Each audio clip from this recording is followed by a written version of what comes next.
Estas sí son preguntas de exámenes. Por ejemplo, la ventaja que ustedes tienen es que yo sí pasé con el doctor Rito, entonces sí me acuerdo bastante de lo que son sus exámenes, ¿no? Y yo intento siempre darles lo que al menos a mí me hubiera gustado que un auxiliar me hubiera dado, ¿no? Eso quiero llegar. Entonces intenten aprovechar nomás mi presencia y mi enseñanza, ¿ya? Ese es un consejito. Cuando hablamos de los vasos del sistema nervioso central, vamos a hablar justamente de la irrigación tanto de la médula espinal como del encéfalo, ¿ya? En ese sentido, primero vamos a hablar de la irrigación de la médula espinal, ¿ya?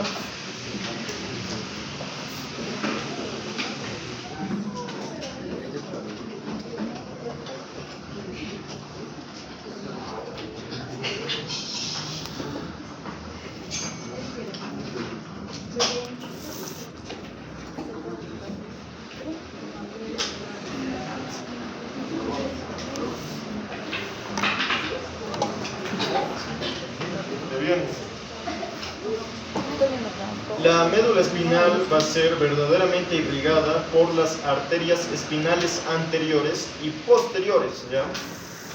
Ahora bien, justamente si recordamos el estudio de médula espinal, van a recordar de que anteriormente en su configuración externa va a tener la cesura media anterior. Y justamente por acá prácticamente va a estar discurriendo la arteria espinal anterior. ¿Cuál es el chiste de acá? Hay dos arterias espinales anteriores que se anastomosan en una. Y digamos, esta es la cara anterior, esta va a estar así. Vienen las dos espinales anteriores y esta va a estar así, ¿ya? Bien. Y también va a estar siendo irrigada por las arterias espinales posteriores, ¿ya? Ahorita vamos a hablar de los orígenes. Arterias espinales posteriores, ¿ya?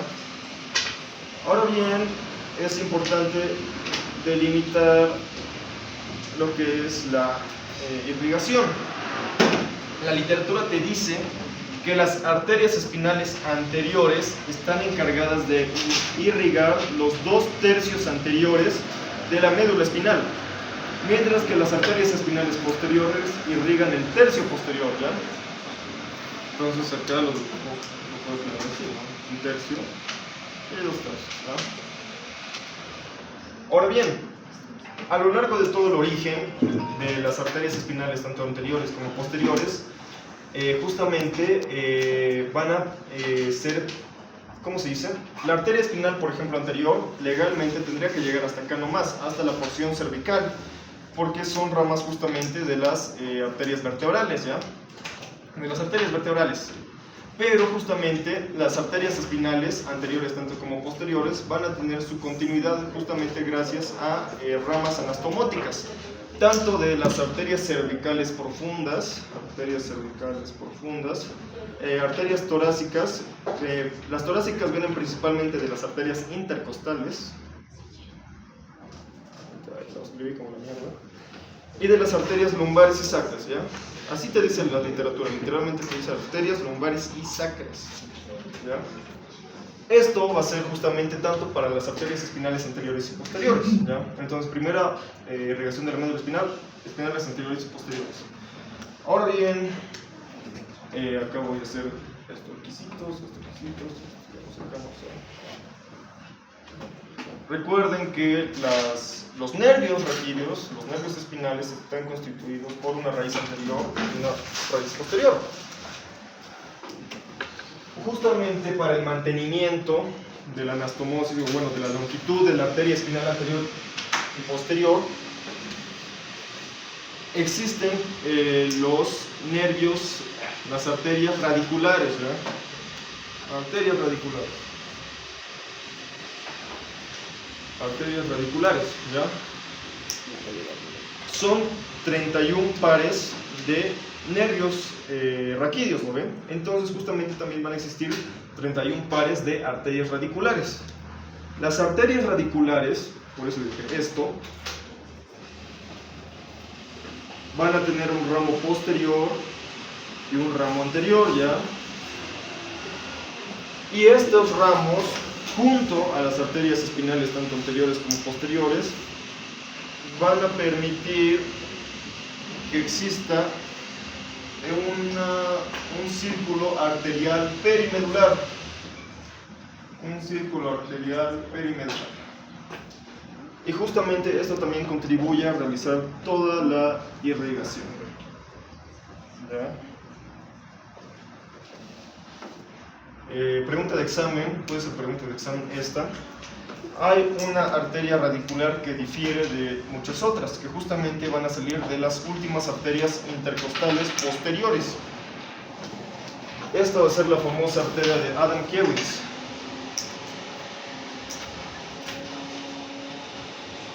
¿Ya? Es unilateral, que significa que solo puede estar emergiendo de una arteria intercostal.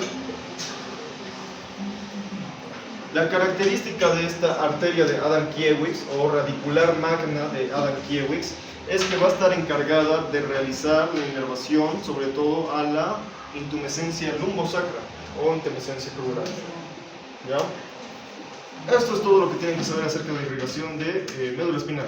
Así de simple. ¿Cuáles la irrigan? Arterias espinales anteriores, posteriores y radiculares. ¿Ya? ¿Hasta acá alguna duda? Vamos a pasar a lo otro.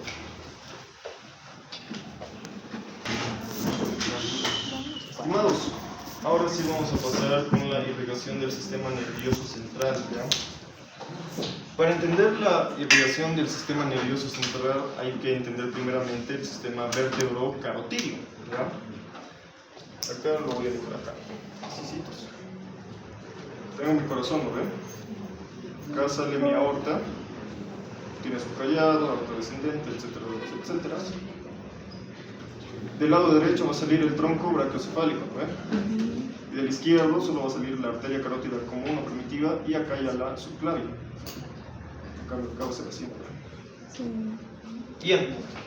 Ahora, esto acá.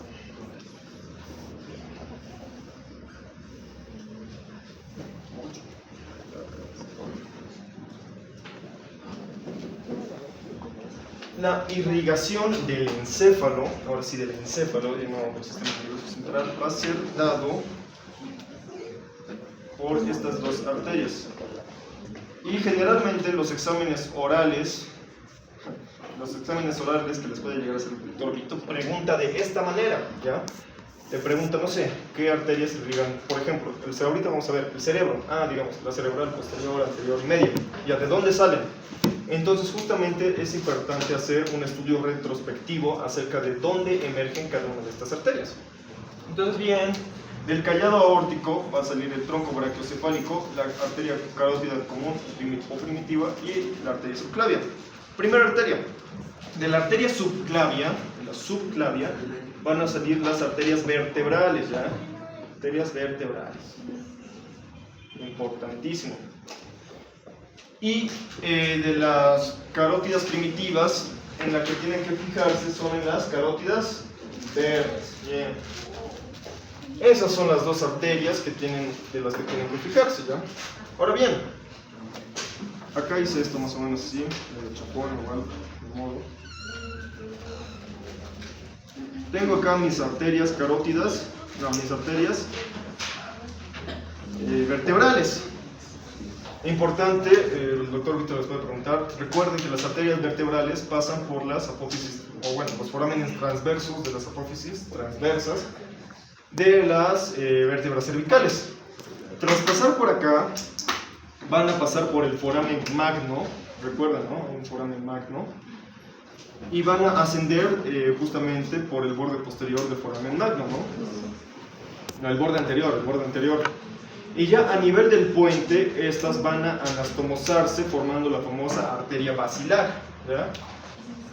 Es importante reconocer esto, ¿no? Porque justamente de la arteria basilar va a surgir la arteria cerebral posterior, pero enseguida vamos a ver esto, ¿no? Entonces, bien, de acá, de las arterias vertebrales, van a emerger ramas para el cerebelo, ¿ya? Acá no, dice también, falta folios.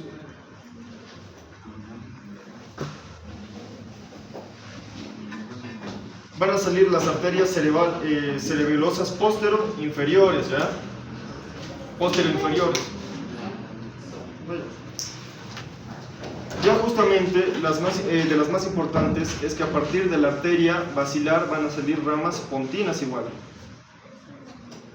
Y de la basilar también van a salir las cerebelosas superiores.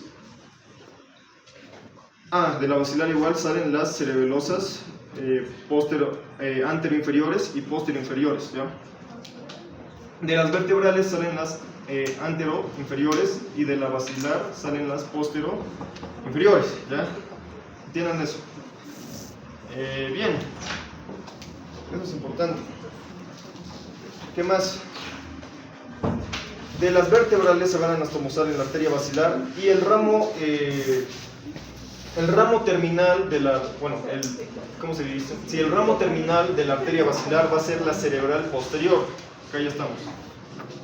Arteria basilar va a ser la arteria cerebral posterior, muy importante, ¿ya? Enseguida lo vamos a ver. Bien, ahora vamos a volver a retomar las arterias carótidas internas. Las arterias carótidas internas, si se recuerdan el estudio del hueso temporal, justamente van a pasar por el conducto carotidio, externo o interno.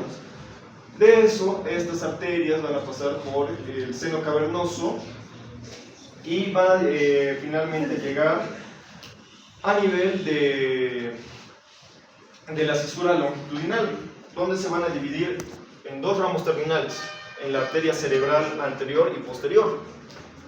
Entonces, de las arterias carótidas, salen la cerebral media y la cerebral anterior, ¿ya? ¿Entienden esto? Haré otro dibujo para que se entienda mejor. Ya bien. Se ha caído un puesto acá.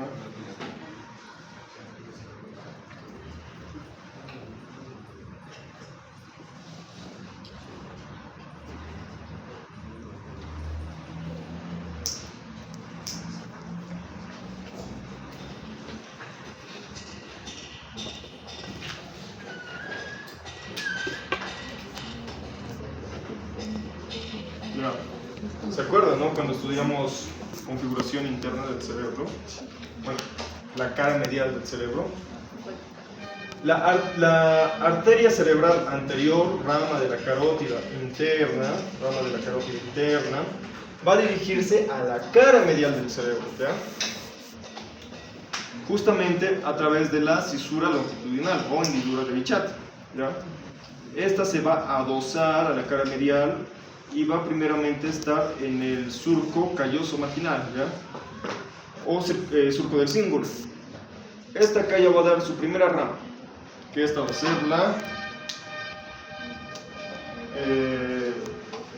la rama arteria fronto-basal medial, ¿ya? Primera rama, fronto-basal medial, que va a irrigar la porción orbitaria, la cara medial de la porción orbitaria del lóbulo frontal. Va a seguir por acá y va a dar su ramo, otro ramo, la arteria frontopolar, que esta ya no va a ser tanto la porción orbitaria, sino la cara medial directamente del lóbulo frontal. De acá va a venir por acá, va a dar otras dos ramas más. Va a dar la arteria, una arteria que va a estar justamente en el surco calloso marginal. ¿Cómo se va a llamar la arteria? Arteria calloso marginal.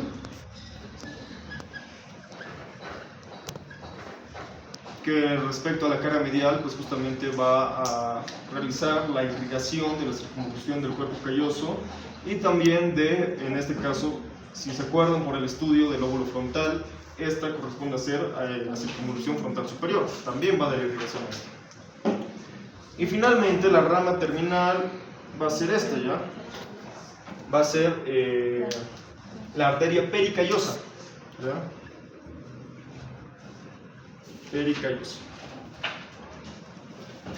que es la rama terminal de la arteria cerebral anterior, rama de la arteria carótida interna, rama de la arteria carótida común, rama de la aorta. Así tienen que manejarlo, ¿ya? Porque así les va a preguntar el doctor. Bien, entonces con lo que quiero que se queden es que la arteria cerebral anterior irriga la cara medial del cerebro. Y justamente en relación a esto, todo lo que son estructuras adyacentes, ¿no? Adyacentes, estructuras adyacentes. ¿Ya bien hasta acá alguna pregunta? Ya. Entonces, ese es el chiste de arteria cerebral anterior.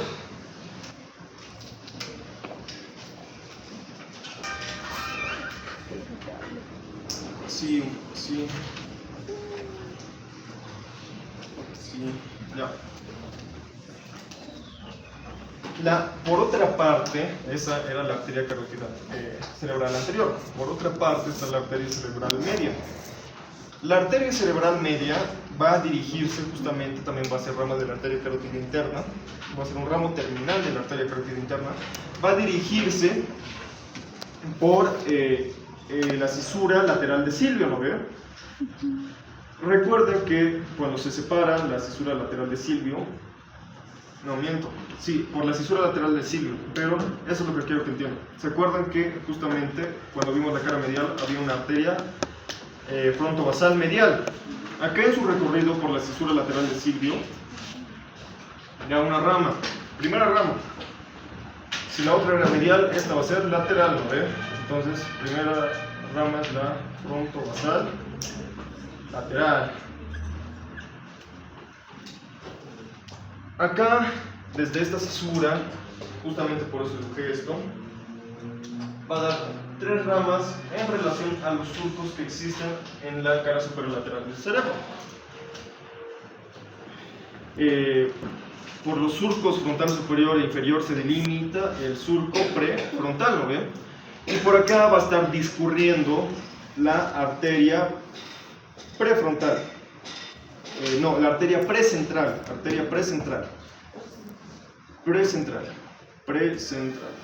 ¿Por dónde? Por el surco precentral. Luego va a estar la arteria central, por el surco central, o bueno, cisura central de Roland. Y finalmente la arteria postcentral. ¿Ya? Bien. Otras arterias que también son importantes que hay que saber. Si recuerdan, el lóbulo temporal está dividido en una circunvolución superior, media, inferior, ¿no? Por los surcos temporales. Pero no se confundan porque acá, también acá a través de la cisura lateral de Silvio, van a haber ramas, la arteria temporal anterior, temporal media y temporal posterior, ¿ya? Que irrigan toda la superficie externa del lóbulo temporal. Ya, y finalmente las últimas 2 ramas para el lóbulo parietal va a estar la arteria parietal posterior, ¿ya? Arteria parietal posterior. Y finalmente la rama terminal va a llegar acá, va a ser la correspondiente a la circunvolución angular, la arteria angular.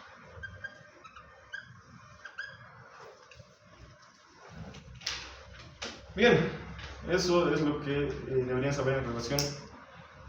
En resumen, arteria cerebral anterior, cara medial, arteria cerebral media, cara superolateral. Y ahorita, en lo que respecta a la arteria cerebral posterior, guíense justamente solo por el nombre, va a estar encargada principalmente, si hacemos un dibujo así chabón, de realizar la irrigación principalmente al lóbulo occipital y también, cerca de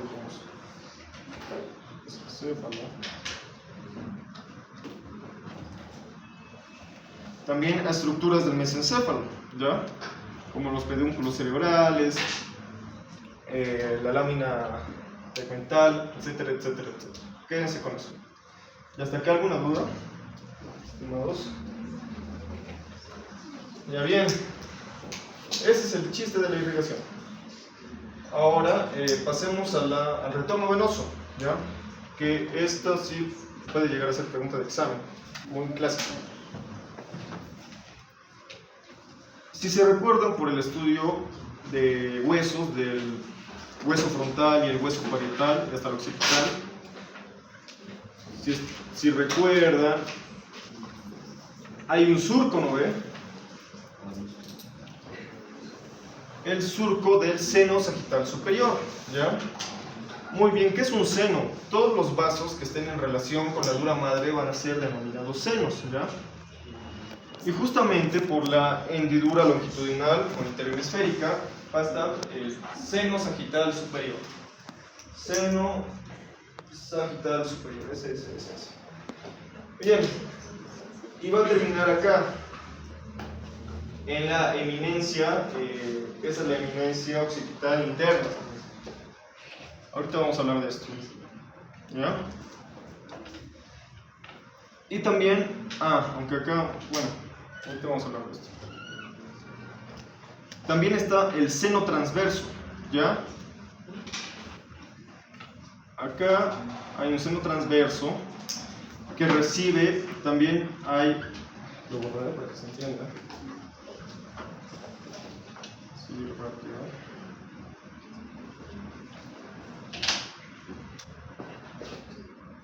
Acá está mi seno sagital superior, acá está mi seno transverso, que justamente, correspondientemente, tienen ramas anastomóticas superior e inferiores, ¿ya?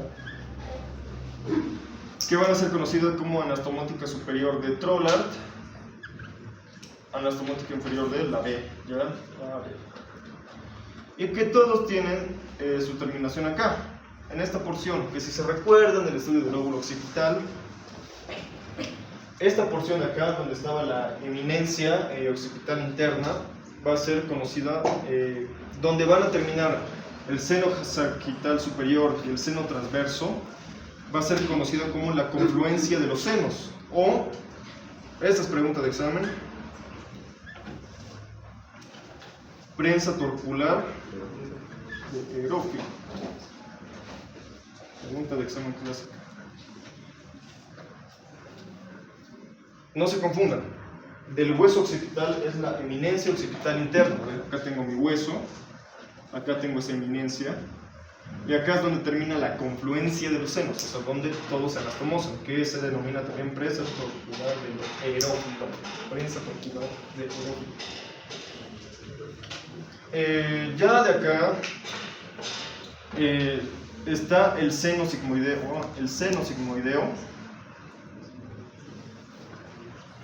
que llega hasta justamente el agujero yugular del hueso temporal y desciende como vena yugular interna, ¿no ve? Y acá es muy fácil, ¿no? La vena yugular interna.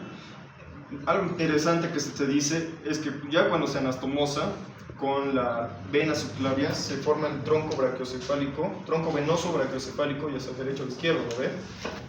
Pero en ningún momento te dice exactamente dónde se anastomosa con la yugular externa.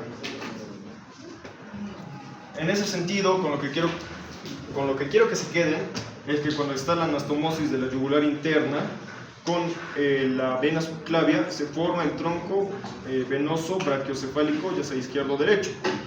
Y la anastomosis de los dos troncos van a formar la vena cava superior. Vena cava superior, ¿ya? Esta ya termina en la aurícula derecha. Ya bien, eso es lo que tienen que saber respecto a la irrigación y el retorno venoso del sistema nervioso central. ¿Tienen alguna duda? Claro, ¿no? Con lo que más les puede molestar el doctor Vito, y es importante que justamente de esta, sobre todo en exámenes orales, es de dónde a dónde surgen las cosas, ¿no? Si hablamos de la cerebral anterior, entonces tienen que saber, ¿no? Si esta es rama de la carótida interna, rama de la carótida como rama de la aorta, o específicamente del callado de la aorta, ¿no? Y así con todo. Ya, esa es la clave. Ya bien, eso sería. Ahora, ¿qué hora es? Queda 1 hora. ¿Quieren ver pared anterolateral? Sí. Ya. Es bonito nomás.